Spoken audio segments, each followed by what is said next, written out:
Good morning, everybody. Welcome to our Tuesday. I'm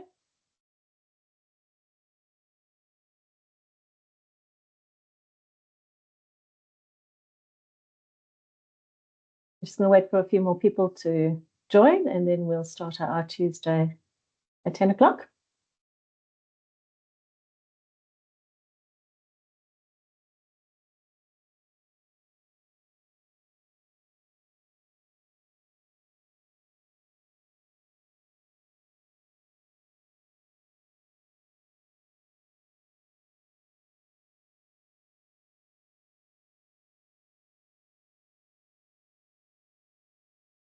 For some reason, I can't see attendees that have joined, but good morning to everybody. Hope you're all well.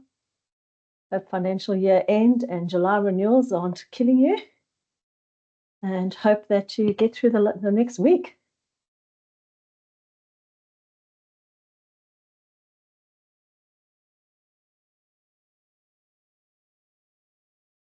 We'll just wait for a few more minutes just to let other people join, and then we'll start.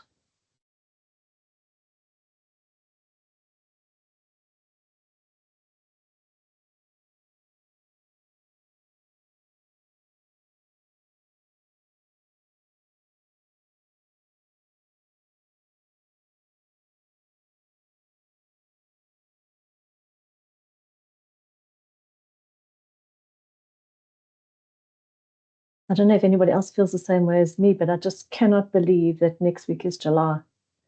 This year has just flown past. It seems like it was just the other day it was Christmas, and now we're almost in Christmas in July. So crazy that 6 months can go past in a flash.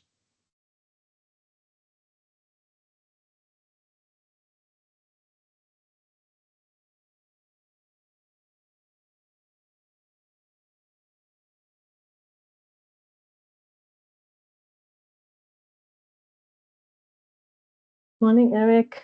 Nadina. Morning, Rita. Hi, Dale. Morning, Laura. Nice to see you, Funnabelle, some of my locals. Linda from Rocha online. Welcome. I hope it's warmer there than when I left this morning. It was very cold when I left there this morning, so I hope it at least is a little bit warmer for you. Morning, George.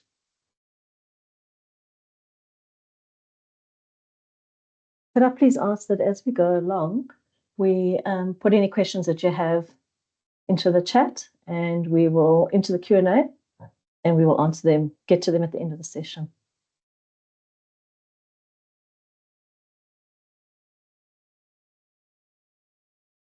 Morning, Yvonne. Hello, Anne.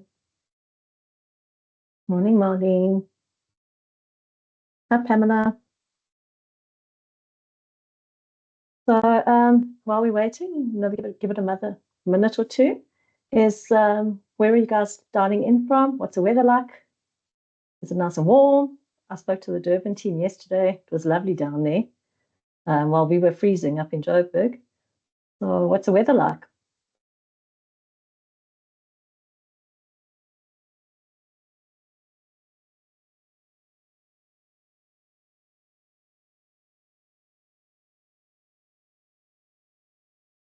Irene, nice to see you online too.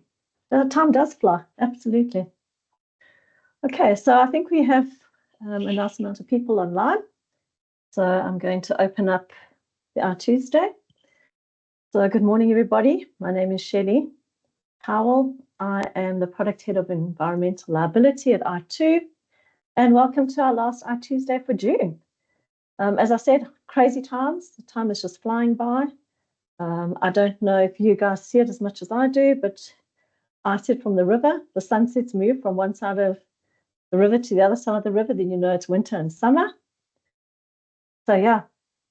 So today's session is really around Environmental Month. So June is Environmental Month. And the global theme for World Environmental Day is Beat Plastic Pollution. Many of you would have been on the environmental one a while ago that was Oceans Without Limits, where we spoke around plastic pollution in the oceans. And then on our home ground, the South African theme focuses on think, eat, and save to promote responsible food consumption and reduce waste across the world. And I'm really excited to present our speaker for today, Sifiso Gumbi. He is the founder of the social enterprise Urban Surfers. What a catchy name, love the name. Came by accident, came upon Sifiso, and they are situated right here near the Hollard campus. And I'd seen this sign every time I came up the hill from the bottom from Federation Road. I saw this little sign, and every time I looked at the sign, I was like, I don't know what that is. It was around a fenced-off area, and one day curiosity just piqued me, and I stopped to go and see what it was. And it's the grounds of a company called Urban Surfers. So Sifiso comes from humble beginnings as an informal recycler with a vision to change the way people see recycling. He formed Urban Surfers in 2020 and has already made a significant impression in his industry. He holds a World Award of Young Environmentalist of the year 2024. Welcome, Sifiso. I'm going to hand over to you for you to let us know a little bit more about Urban Surfers. Thank you so much, Shelley. Good morning, everyone. Thanks for having me. I'm very excited to be part of the iTOOsdays today. My name is Sifiso Gumbi. I'm just going to share my screen with you so I can basically take you through, our company, what we're all about, how we support reclaimers. But just before that, perhaps just to give you a background about myself, I have 11 years working in the recycling space. I started out as a reclaimer myself. Like Shelley just mentioned, very humble beginnings. I was raised by a single parent, and upon completing my matric, waste picking was the immediate opportunity for me. So I got into it as a means, to survive, and also, the idea was to try and save money to take myself through varsity.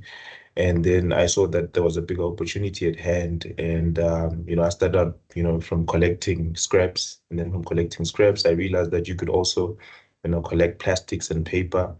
And so, like all the reclaimers that I saw within the area, I got myself a bag. And then I started, going through people's bins, illegal dumping sites. And I would collect all the waste from there.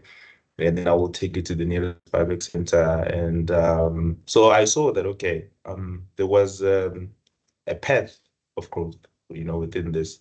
And then I started saving a bit of money to open up my own buyback center. And within 2 years, I had already established my first buyback center, which I pushed, I think, for about 3 years. And then I established two more.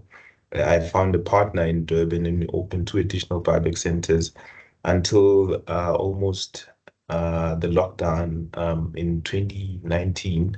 I had three buyback centers, and then it all came to an end because we had to close. Our businesses were considered as non-essential, and wanted to reinvent himself. But with the passion that had been cultivated in me in working with waste, because I wanted to come up with something that would not only help me, reach a new level as far as the waste picking or recycling business is concerned. But I also wanted to give back to the people, the waste pickers, of whom I was once a part of. And so the idea Urban Surfer, came about. We really just wanted to give back to reclaimers by, because I remember when I was working as a waste picker, we didn't have any support of any sort. So the idea was to try and get sponsors. A lot of the reclaimers were suffering after the lockdown. We wanted to get sponsors to get them PPE, to get them trolleys, and basically just put them in a position to get back on their feet again. And when we started, we were very lucky to find a sponsor that was very, keen on supporting our initiative. And our first client was Hippo Insurance. They helped us support 50 reclaimers as a start, from Alexandra. We provided them with trolleys, we provided them with PPE, and we saw the impact, that had on the reclaimers. And so we expanded on the idea, and we've never looked back ever since. So please allow me to introduce you to Urban Surfer. I'm just going to share my screen with you.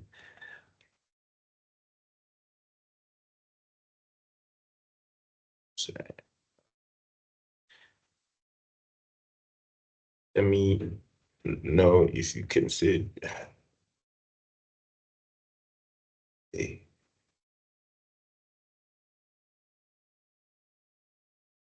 Okay. Okay. Yes. Can you see Yes, you can you see it? can. Yeah. Yeah, perfect. Uh, like I said, name is Fiso Kumbi. I am the director of Urban Surfer. Going to take you through our company journey. So we recognize the opportunity of, creating employment and income, particularly for the most marginalized groups in the country, like women and the youth. So our solution is a grassroots approach where we implement community-based initiatives to produce a service that benefits not only the environment, but the general public as a whole. So we are a social enterprise providing innovative recycling solutions. Our mission is to empower informal waste reclaimers by supporting them with training, equipment, and we also provide recycling facilities for them to do their recycling activities in. We've partnered with corporates, government, and NPOs, as well as public responsibility organizations to bring about the solutions for informal reclaimers. So the things that we currently provide waste pickers with is equipment, clothing, and PPE, which I will take you through. We have sorting and baling hubs. We've recently, in collaboration with Holland Insurance, built the very first formalized recycling hub in the country, where waste pickers have a facility that is self-run, self-coordinated, where they store their recyclables and also process their recyclables. It also serves as, a hub where some of the reclaimers who were initially camping there, they now have also have a place to sleep. We also do micro recycling pods. I'll get into that a bit later on in the presentation. Micro recycling pods are a solution to address recyclable waste that is found in the landfills. So it's a measure to, implement waste diversion from landfills. We also do corporate waste management. This is a measure to try and get reclaimers, or rather give them more access to recyclable volumes. And we've seen that the more waste that waste pickers collect, the more money they make. So we also go out and try and get them access to like your office parks, your shopping centers, your hair warehouse facilities, any areas or facilities with a large volume of waste. We try and get our waste pickers to collect from there. It's a service that we provide for free, and it has had a really good impact on the waste pickers that we support, because from those collections, we've seen that they're able to make more money. So obviously, we do training and support. We also do community initiatives, and we are very big on data reporting. We have a data reporting dashboard that we currently use as a way to report back on the impact our projects have had on not only the reclaimers, but also to showcase to our sponsors what impact their support has had towards our cause. So you'll see from the pictures, this is basically the equipment, clothing, and PPE that we provide to reclaimers. I think you'd see from the image, they are more dignified and humanized in a way.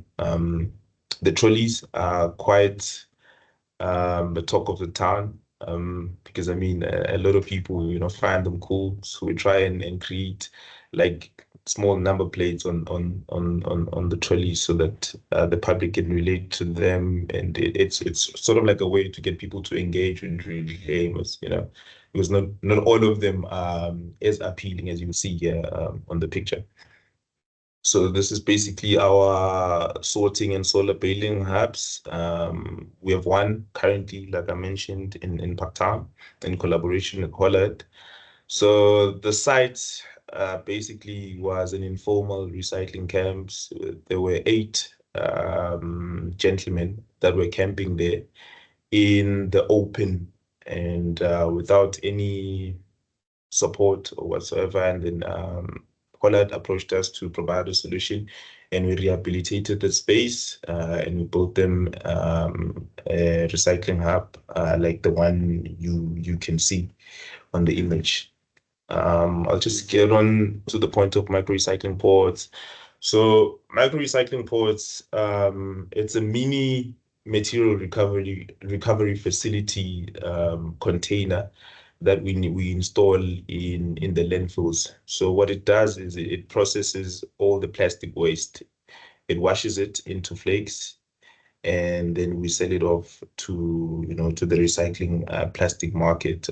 This is a direct measure to divert waste from landfills. So there's waste pickers that work in the neighborhoods, like the ones you see pulling trolleys, but there's also waste pickers that you find at the landfills. So this is also another measure to support the waste pickers that are in the landfills. Our corporate as a waste management solution, like I mentioned, it's a zero-cost corporate waste management solution. So we used our vast network of informal reclaimers, and we assigned them to all the different sites that we acquire, or clients that may be interested in us collecting their waste. So what we currently the customers we are currently servicing Nicarella, a charity event. It's a community event that's usually hosted in the parks. We do it annually. And then we have recently also partnered with the luxurious Marble Concerts, where we take some of our reclaimers to go and collect, the waste that's generated from, the event activities. We are also servicing TCB, which is in Midrand. It's a big warehouse facility that generates quite a lot of waste, and we have some of our waste pickers operating in that facility, and we have collected quite a lot of waste from there. We also are servicing focus rooms in Modderfontein, and this has had a very, very big impact in our reclaimers making a lot of money, way more money than they were making from just pulling a trolley and picking from people's bins. So this has been a very great solution, that we've implemented, and we are trying to get more clients in because it's a solution that a company doesn't have to pay anything for, but it also just benefits, reclaimers in a way that is very impactful. So just to take you through our material processing and recycling, Urban Surfer is a recycling company at heart. So we also do our own recycling. So currently, we've just ventured into a partnership with the DFFE, where we are helping them address the waste tire crisis. The DFFE is currently supplying us with 1,000 tons of tires that we are processing on a monthly basis.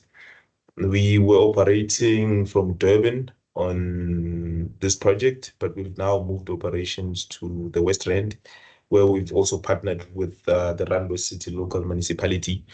They've allocated a big recycling space for us to set up in, and we will be processing tires from there.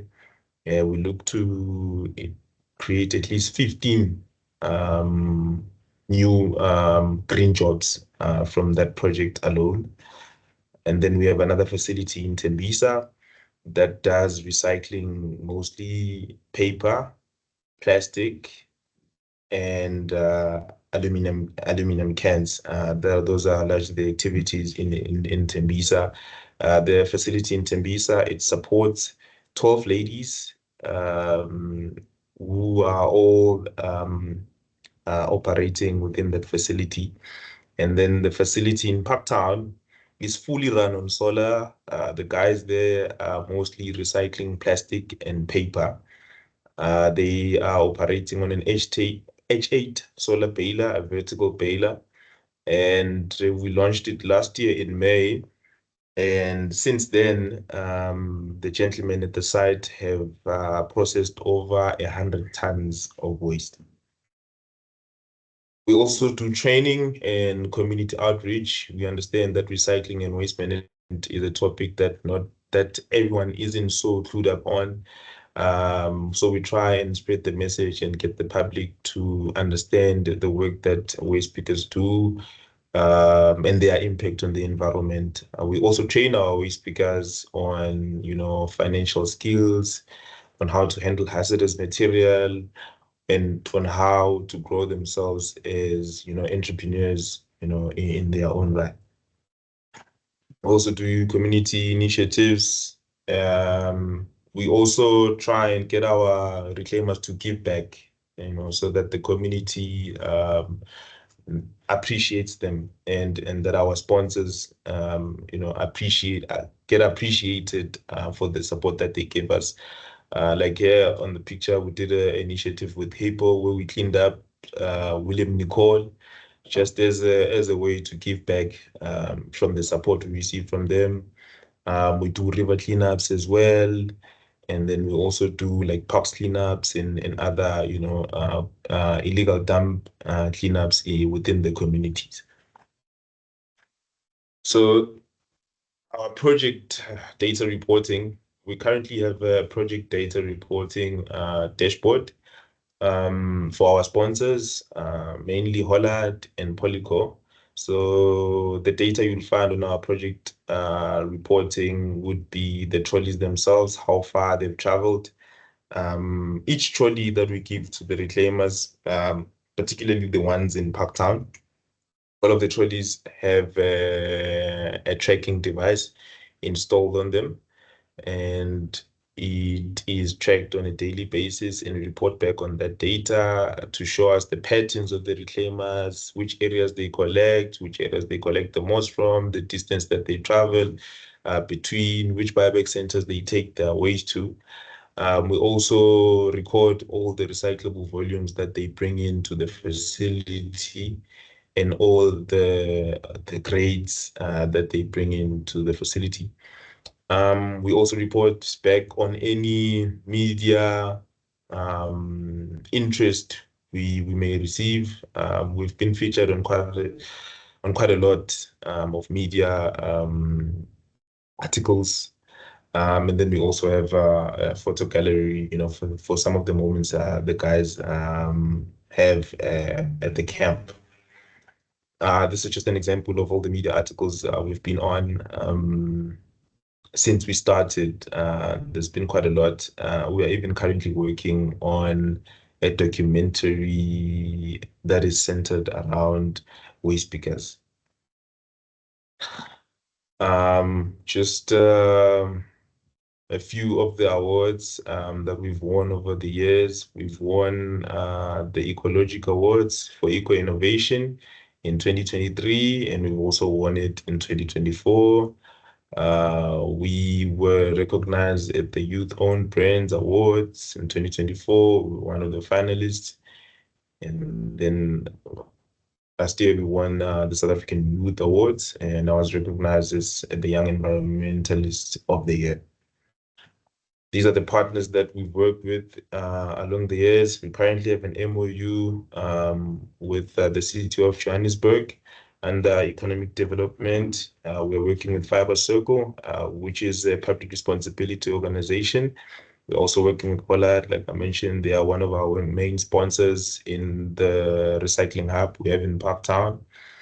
We are working with the Free State Youth Chamber of Commerce and Industry to try and encourage the youth that side to recognize recycling as an alternative means of income.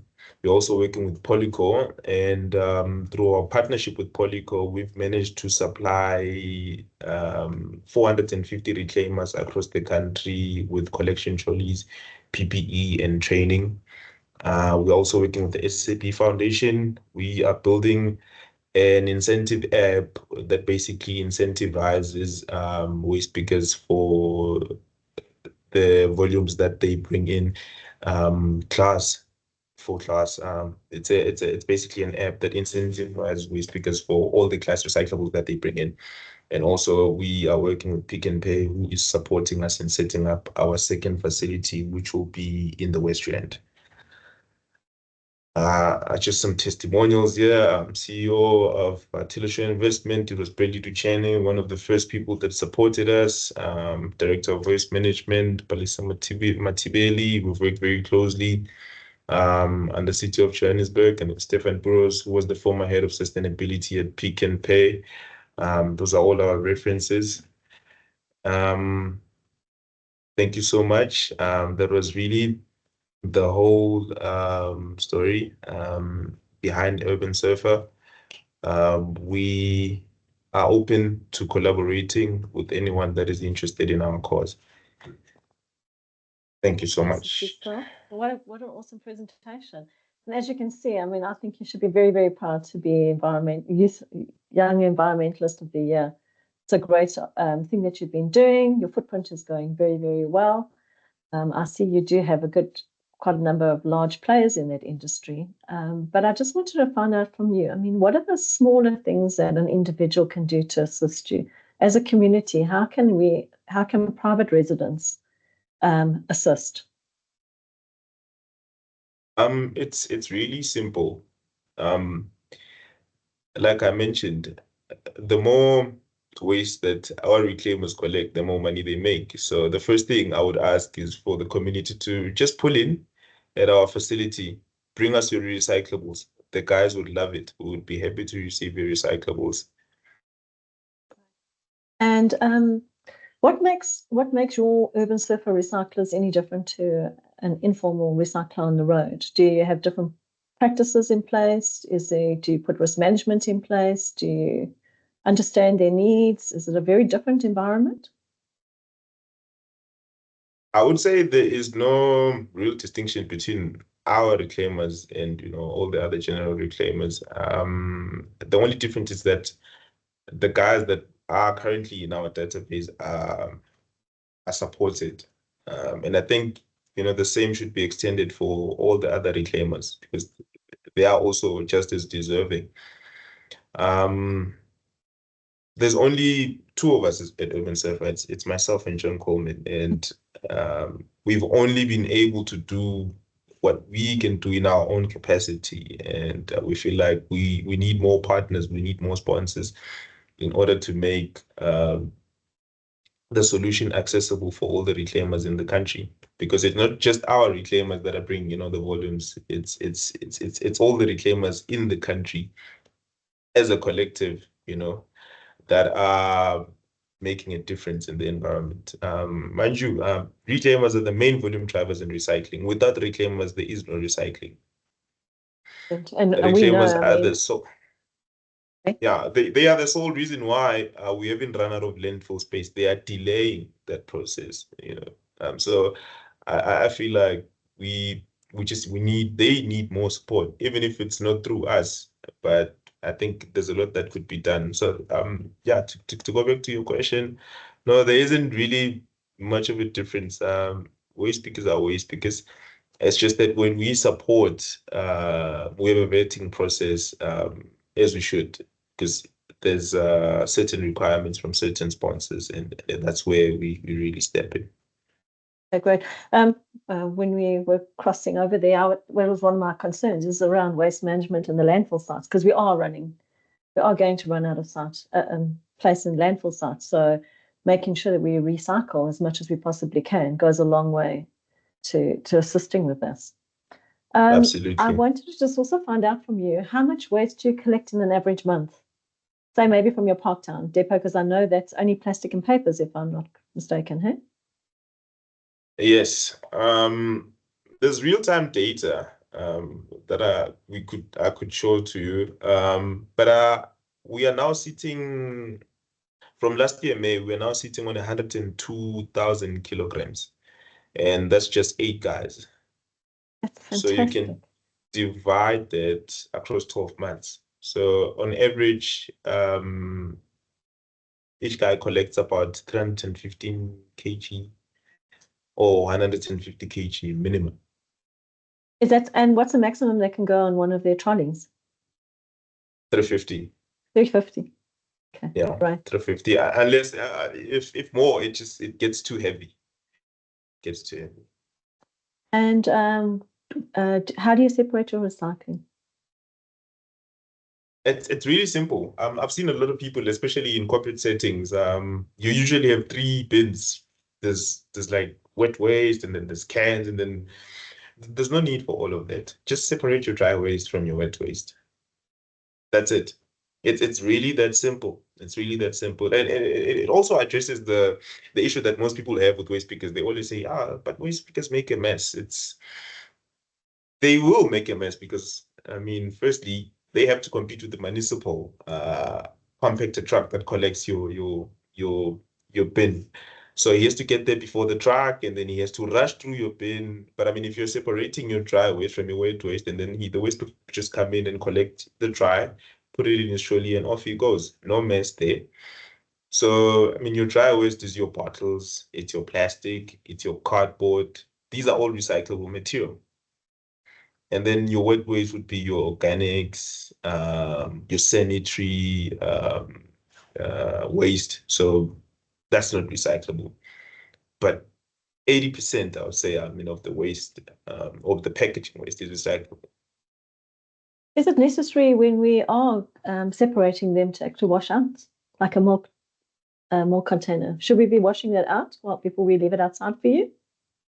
A tin? I'd Should we be say, rinsing that out? yeah, it's a very considerate gesture to your mayonnaise empty container, rinse it, yogurt, rinse it before you give it to the waste, because I mean it gets spoiled, so it makes sense to just rinse it, just give it a rinse. It doesn't have to be too perfect, just give it a rinse, and then put it in the plastic for your reclaimer to collect it.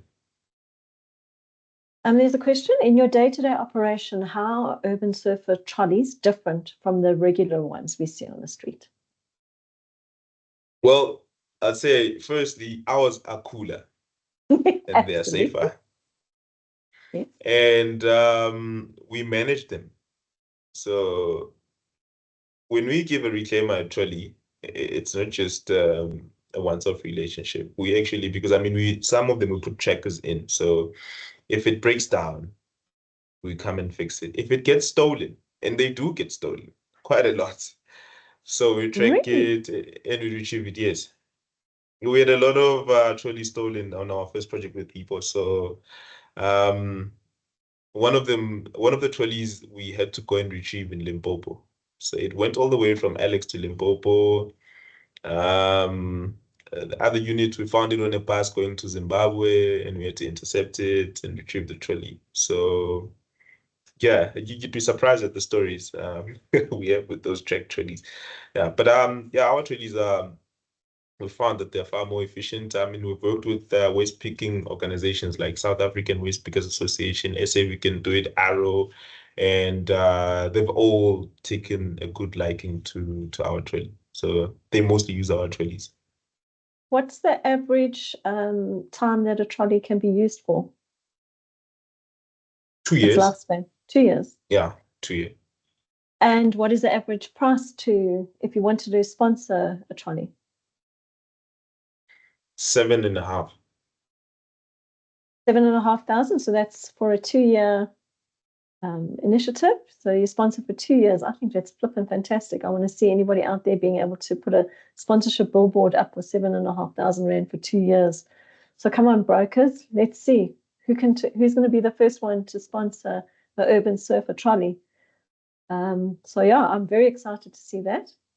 It can go even, I mean, you can do as little as you can sponsor a bag, bulk bags for reclaimers. You can sponsor PPE for reclaimers. You can sponsor gloves, or even just reflectors. We were always happy to receive any funding on any capacity, any support, in any way. We are open to it. Tell me, when we speak around innovation and technology, who would have ever thought that a recycler would have an app that would show them where they are, GPS coordinates, what's happening with them? Can you explain how your mobile tracking app works and what type of data does it capture? Absolutely. I'd love to. Can I share my screen again with you? 100%. We'd love it. Okay, perfect. Just a moment. Have you got? There we go. So can you see my screen?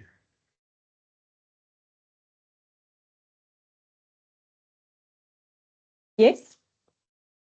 Okay, perfect. So this is the dashboard that we're currently reporting on. This is for Holland. So as you can see here on the summary, this is the average distance that's traveled by our reclaimers that we are supporting at the Parktown camp. So the guys are currently doing on average 4 kilometers a day. They're collecting 122 kg per day, and they are making about 319 rand per day. So the monthly distance is 60 kilometers. Collected volume on the monthly is 1,369. And the average income is 4,789. And the total camp volume so far since we launched, it's 109,487 kilograms, which is close to 110 tons. So I'll Wow. just go deeper into detail. So you see here we have all the reclaimers. We have Kabelo, who's our top earner.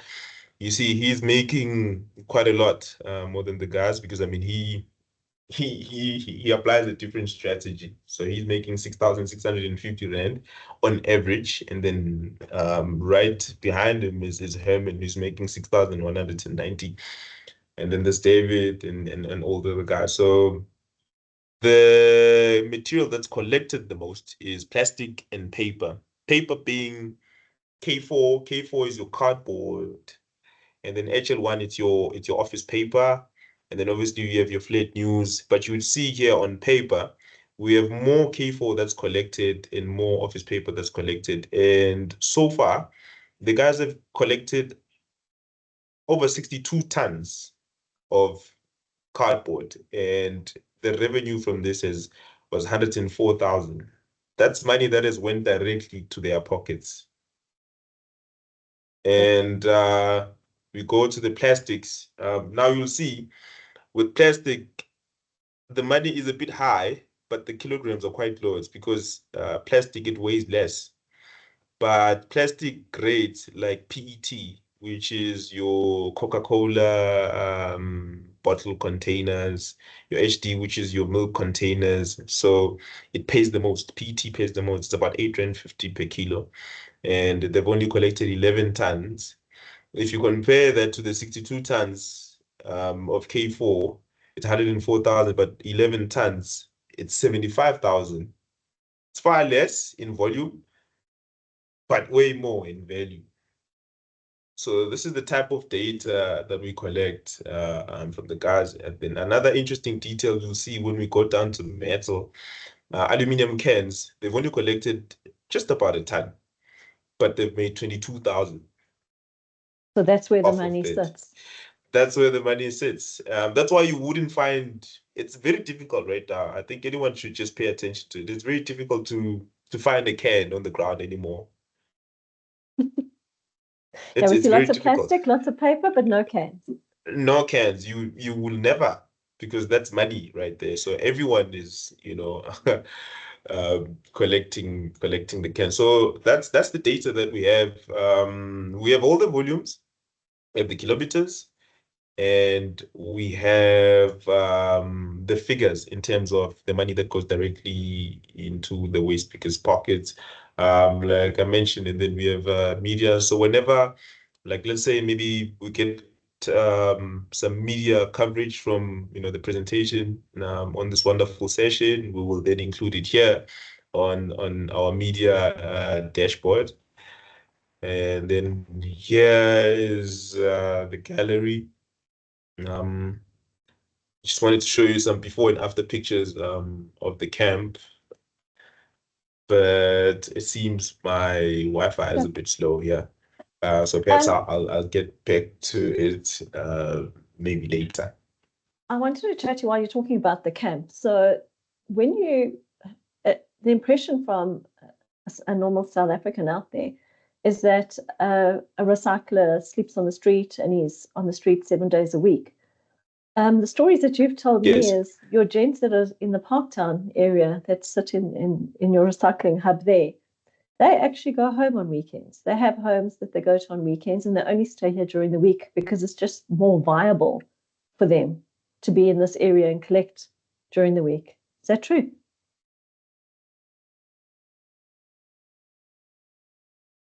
It is. So the reason why there's a lot of this, mushrooming all over the city is really because the suburbs are the only areas where you'll find a large concentration of recyclable waste, because there's a lot of consumption. People have a lot more disposable income, and therefore they consume more, and therefore they produce a lot more waste. So it's a very attractive, area for waste pickers to go and establish themselves in. But now, if I live in Alex, or I live in Soweto, or I live in Tembisa, or I'm from Soshanguve in Pretoria, and I find myself collecting waste from Senton, then I wouldn't have the means to transport all of that waste back to my location. So therefore, what do I do? I will then have to camp, which is what, these waste pickers do. They will then camp in parks, they will then camp in the bushes. This is to safeguard, you know, uh, their recycling volumes, because I mean, if I leave it in the bushes, someone might steal it because there's value in it. And also, I can't take my waste back to where I live because it's just too far. So what they do, they camp, and then every Thursday or every Friday, they will then sell all of their collected material, and on weekends they go home. I will tell you this: none of these reclaimers are homeless. I'll make an example of the guys we have on site.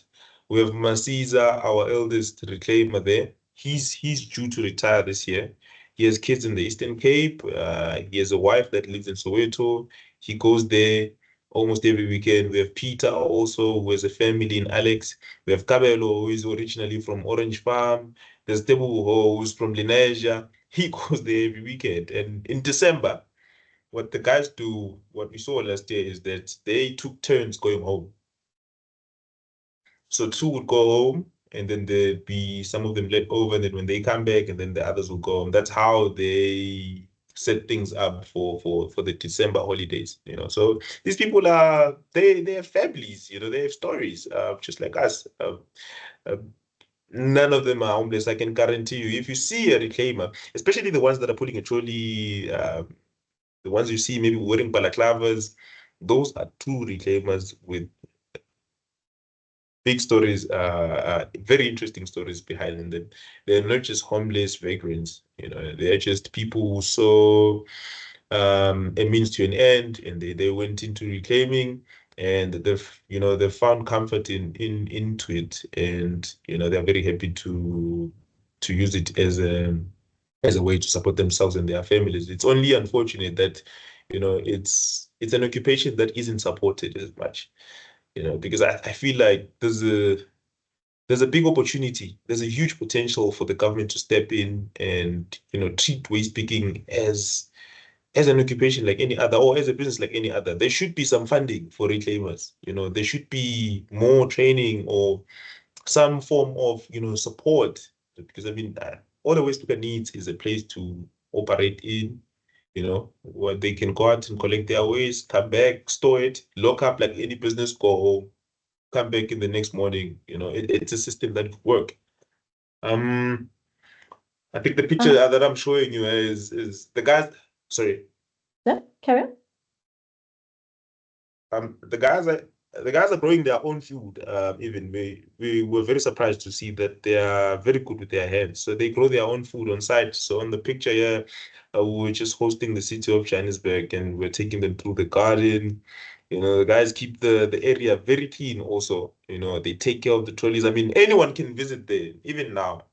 It's we don't even manage them. They manage everything on their own. And the most interesting part is that after we supported them, they actually created, a job for one more reclaimer. They have their own caretaker on site. You will find him there every day. His name is Zola. He gets paid a salary by all the reclaimers. he just takes his job is just to take care of the site. He cleans up after them, he looks after the garden, he feeds their pigeons. They have pigeons. So yeah, I invite everyone. I mean, if you find the time, we are at 1 Federation Road, near Federation Park. Just visit the site. Awesome. I have a question from Leslie Young. She said, "Hi, Sifiso, well done and congratulations on all your hard work. Are you active in the East Rand area?" We are, like I mentioned, we have a site in Tembisa, Motu area. You're welcome to visit that anytime. But the interesting part about the East Rand is that most of the reclaimers in East Rand are women. Okay, I didn't know. Yeah, they are. I could mention the biggest buyback centers there. One of them is Makabisi. It's near Boksburg. It's run and managed by a lady, Harriet, and she employs mostly women. There's another one near the Boksburg landfill. It's another buyback center that's led by a lady. Most of the, I mean, even if you go to the Boksburg landfill, you'll find a lot of female reclaimers. Even in Tembisa, that is the case. So in the Israel, we've seen that, a lot of the women have taken a liking, towards, waste picking. So how do people in the area get to meet these people, to understand that this is who they are, to start a relationship, to start helping them? Is there certain areas that they go every day? Is there specific routes that they do? How do we create the awareness in the specific area? So I think everyone has a certain day that's allocated for bin collections.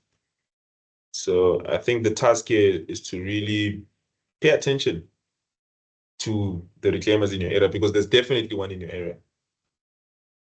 There's definitely one in your area. It doesn't matter what kind of an area it is, even if it's a township, there's definitely a reclaimer that's servicing your street.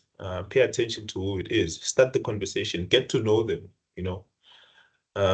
Create initiatives Yeah, in your area, clean up initiatives in your area. exactly. Yes, involve them in the initiative, Yeah, I think there's a need for people to integrate or understand or include waste speakers into their community. Kathy has a question. Kathy Watson says, "Thank you. Will you be looking to expand this initiative to other provinces?" Yes, we definitely are looking to expand the initiative into other provinces. Like I did mention, we are on primary discussion with the Free State Youth Chamber of Commerce. We want to try and establish that side.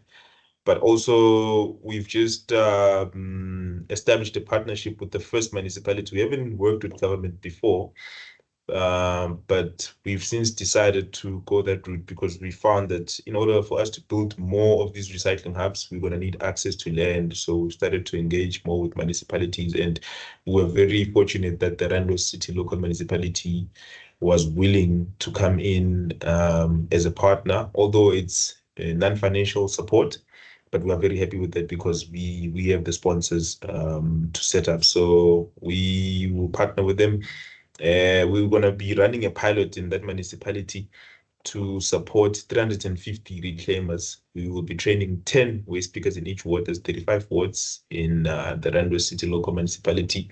And I think from the results we will get from that project, it will then give us I think, the leverage or understanding for us to apply a bigger plan in setting up nationally.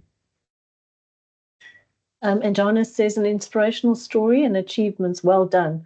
Like they say, one man's trash is another man's treasure." Thank you so much. Anonymous said, "Well done on your responsible project. Waste management recycling is extremely important." Another anonymous said, "Just a comment, residents can start separating their waste into recyclables, so it helps the waste pickers to move from home to home quicker on those days where the refuse removals are out there." I saw a video that was on your website, and there was a gent that was standing there trying to get through the rubbish bin as quick as he could, and you could see that the refuse guys were coming down the road with a truck, and you could see pure desperation on his face, just trying to get through everything and pull out as much as he could before the truck came and took the information away. Roger Brown asked, what is your approach when looking at an area? The situations are always unique. It's always a unique situation. I'll just go back to when we started with people. They wanted to support reclaimers that are working within or around Sandton. So obviously we had to work with reclaimers in Alex. So we had to familiarize ourselves with the reclaimers in Alex, and not being too familiar with Alex. I'm from Soweto. I grew up in Soweto. We almost had a baptism of fire, because the first batch of reclaimers that we engaged and we supported, they weren't really reclaimers, they were just opportunists, and a lot of them were, drug users. And so as we were, engaging the community, we didn't really engage with the leaders. So what we understood was that waste pickers, as much as they may be informal and they work as individuals, they are a community. And as a community, there's also a hierarchy. They all have leaders. You can go to any recycling camp, there's always a leader. So we got to understand those dynamics. And so currently right now, whenever we approach a group, we first understand their structure, and then we engage with their leaders, and then from there we begin on the project. Right. Mariska Hanman asks, can someone send us an email with all the products we can sponsor? So your wish list. Yeah, absolutely, definitely. Currently our biggest need is a trailer. We are currently renting a trailer every Thursday when we collect the recyclables from the guys on site. So if we could get a trailer, that will be amazing. And we are happy to, should a sponsor wish to brand it, we are happy to receive a branded trailer. PPE, perhaps warmers, winter warmers. That'll be great. It's cold. The guys are out on the street from 4 o'clock in the morning. So I think, some warmers could go a long way. Bulk bags, trolleys. So yeah, I'll send the email, and they can just pick what they are comfortable in supporting us with. Great. Sorry, I just want to say. So Progress 2 said, I think in gated communities, it's easier to have deposit bins and collection points and avoid messing with the municipal bins and make it easier to manage. Do you find that you do get a lot of complaints if the guys have come through and done their recycling? Or are they really responsible and try to put it back in before the truck comes, everything that they didn't want, the wet that they can't use? Yeah, the experience is always just different. In certain areas, amazing. Like in areas like Brixton, the community there is very active in supporting reclaimers. They've actually implemented their own separation source initiative. So it's a seamless system that everyone is happy. And then in some neighborhoods, we even get complaints for waste speakers that aren't even within our network. But because we are the voice of reclaimers, we're always happy to come in and provide a solution for any community. But I'd always say it's never a good idea to apply a dismissive approach. We need to be more inclusive and more understanding of what needs to be done. So I'd say, in any area where they're interested in implementing a separation at source or trying to set up a system to work with the reclaimers, we are very happy to come in and create that relationship, because we work with all the reclaimers on the ground, and we are always happy to usher a relationship between them and the community, so that the relationship between them and the community is a good one, to avoid all of those things. So we don't have any official separation at source initiatives in Gauteng or any province, for that matter. So I think that's where the challenge is. Everything is just it's done in an informal, I was just about to say informally. yeah. And that is the problem. I mean, gated communities, we have a lot of gated communities. So how do we go about getting to those gated communities? How do we get to those body corporates? How do we get to those trustees to say, please help us? We want to help with a solution. Help us to find a solution. And I think that's the next part that is really important, is those gated communities. Yes. Trudy said, this is an eye-opener. I love this initiative. Thank you. Ricardo said the Takosa area would definitely benefit from this initiative. Yvonne van der Merwe said, brilliant presentation. Well done with starting something that we need desperately in our country. Lorraine Klopper says, this is an eye-opener. Thank you for what you do in order to ensure that we look after the environment. We encounter huge problems in Hartswater regarding waste. I just want to see if there's any more. William Croxton said, we have reclaimers in our street who are not urban surfers. How do we put them in touch with you? Sfiso at Urban Surfer or info@urbansurfer.co.za, or you can just tell them to reach out to us through our website or any of our social media platforms. We are on all social media platforms, Twitter, LinkedIn, Instagram, Facebook. I'm very responsive on social media, so should they want to align with us or need any support, or for us to, introduce them to any opportunities of support, they can freely reach out to us. So we're almost at the end of the time, but I'd like to ask you, so Christmas in July is around the corner. As children, we always knew we wrote a little wish list of what gifts we wanted from our parents. What kind of gifts would you like on your wish list, other than a trailer? Well, it's winter. I would really like some warm jackets for our reclaimers. I think that's the one thing that I've seen that, okay, it's a bit of a struggle for them, so that would go a long way.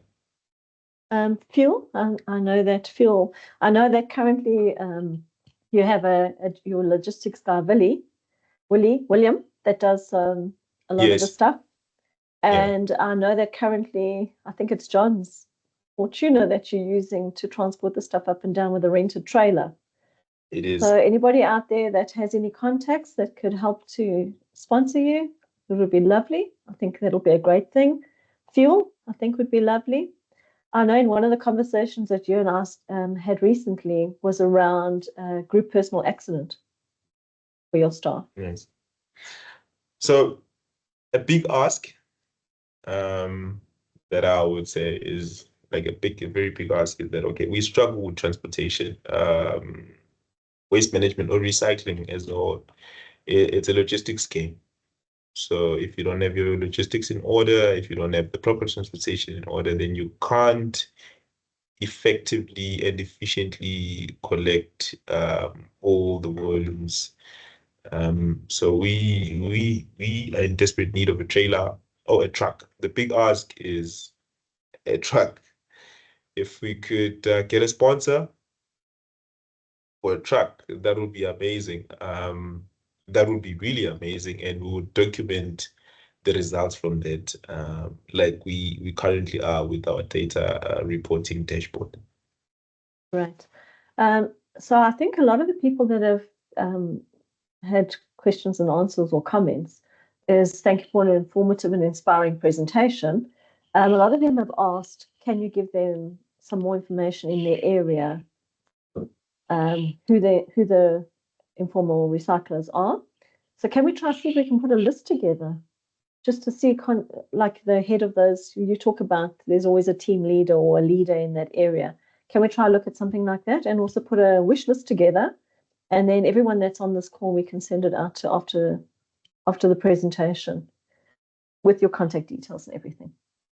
Yes, we can. But I think the first place to start is that talk to the reclaimer in your area. Be open. That'll make my job very easy. Just talk to them.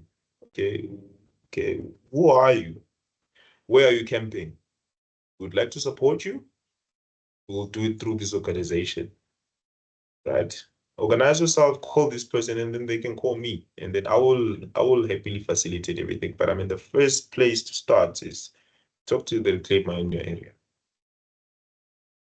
Dominique says this initiative is fantastic and proves that we have so many great opportunities in South Africa. All we need are visionaries like yourself to identify these opportunities. So we thank you for that. Menzi said, maybe we should start using different color bags in our homes for waste as an underwritten rule going forward. Wet waste in black bags, dry waste in a colored bag.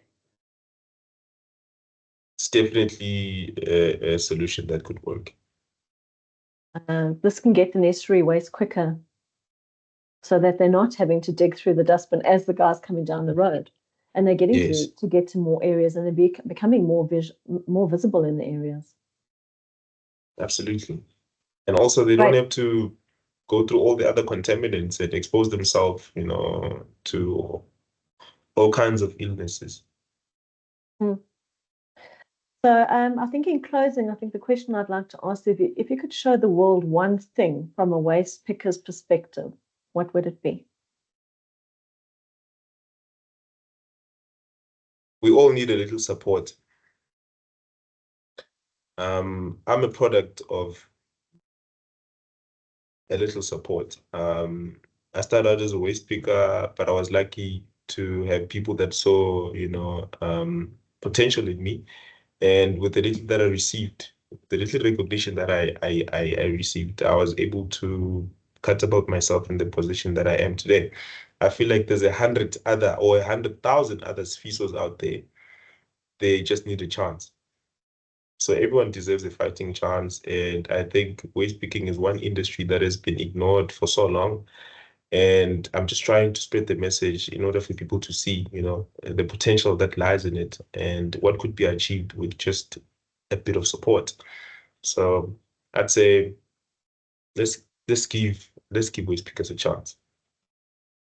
Thank you so much. Thank you for the session today. We really appreciate your coming through to our offices to come and discuss your urban surfers recycling program. I love seeing it. When I go down the road, I'm so excited about seeing it. I love that you can identify your trolleys, and each individual has their own identity, because unfortunately sometimes they do get lost. They get lost in the system. So it's nice to see that. So thank you very much. And as I say, there's been so many posts about so informative, so inspiring. Keep up the good work. Proud of you. So absolutely, thank you so much. Thank you. If I could just close off to the brokers, just to let you know that I'm sure you've seen all our social media. iTOO is turning 10 on the 1st of July, next week, Tuesday. So we will not be having an iTOOsday next week. We, as the iTOO staff, are going to celebrate a little bit. We'll have just got through our financial year end and our big month of renewals and credit control. And I'm sure you've all been involved and had someone from iTOO phone you around an account that's outstanding, or a renewal that we need to finalize, or a new business that we're hoping to bind. So just thank you very much for all your support, and we'll see you not next Tuesday, the following Tuesday for iTOOsday. Have a great week, everybody. Take care.